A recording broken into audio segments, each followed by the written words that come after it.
The book of the history of the destruction of Bel and the dragon, cut off from the end of Daniel.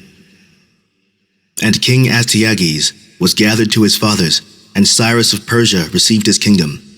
And Daniel conversed with the king, and was honored above all his friends.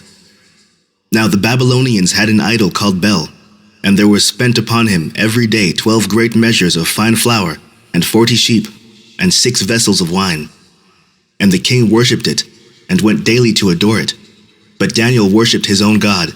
And the king said unto him, Why dost not thou worship Bel? Who answered and said, Because I may not worship idols made with hands, but the living God who hath created the heaven and the earth, and hath sovereignty over all flesh.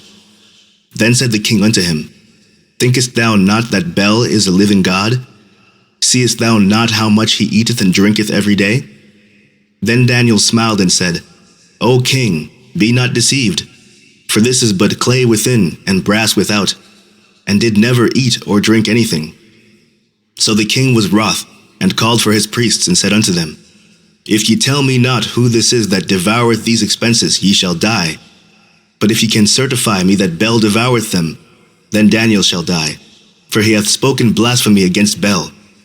And Daniel said unto the king, Let it be according to thy word. Now the priests of Bel were 70, besides their wives and children. And the king went with Daniel into the temple of Bel.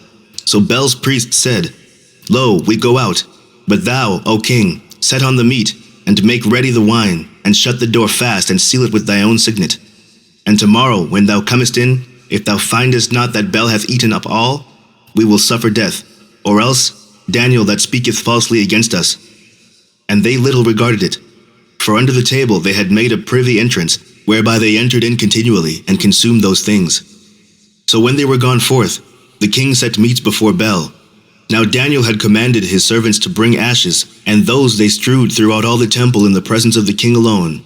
Then went they out, and shut the door, and sealed it with the king's signet, and so departed.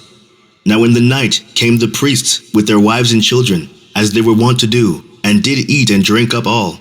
In the morning betime the king arose, and Daniel with him. And the king said, Daniel, are the seals whole? And he said, Yea, O king, they be whole. And as soon as he had opened the door, the king looked upon the table, and cried with a loud voice, Great art thou, O Bel, and with thee is no deceit at all. Then laughed Daniel, and held the king that he should not go in, and said, Behold now the pavement, and mark well whose footsteps are these. And the king said, I see the footsteps of men, women, and children. And then the king was angry, and took the priests with their wives and children, who showed him the privy doors where they came in, and consumed such things as were upon the table. Therefore the king slew them, and delivered Bel into Daniel's power, who destroyed him in his temple. And in that same place there was a great dragon, which they of Babylon worshipped. And the king said unto Daniel, Wilt thou also say that this is of brass? Lo, he liveth, he eateth and drinketh. Thou canst not say that he is no living God. Therefore worship him. Then said Daniel unto the king, I will worship the Lord my God, for he is the living God. But give me leave, O king, and I shall slay this dragon without sword or staff. The king said, I give thee leave. Then Daniel took pitch, fat, and hair, and did seethe them together, and made lumps thereof. This he put in the dragon's mouth, and so the dragon burst in sunder. And Daniel said, Lo, these are the gods you worship.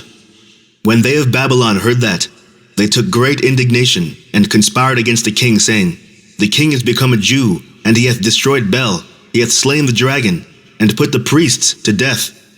So they came to the king and said, Deliver us Daniel, or else we will destroy thee in thy house.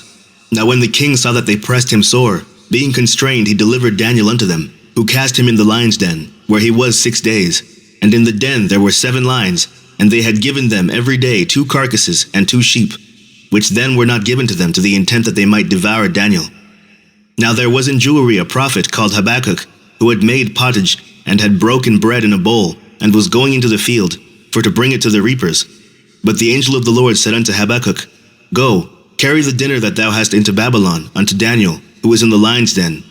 And Habakkuk said, Lord, I never saw Babylon, neither do I know where the den is. Then the angel of the Lord took him by the crown, and bore him by the hair of his head, and through the vehemence of his spirit set him in Babylon over the den. And Habakkuk cried, saying, O Daniel, Daniel, Take the dinner which God hath sent thee. And Daniel said, Thou hast remembered me, O God, neither hast thou forsaken them that seek thee and love thee. So Daniel arose and did eat, and the angel of the Lord set Habakkuk in his own place again immediately.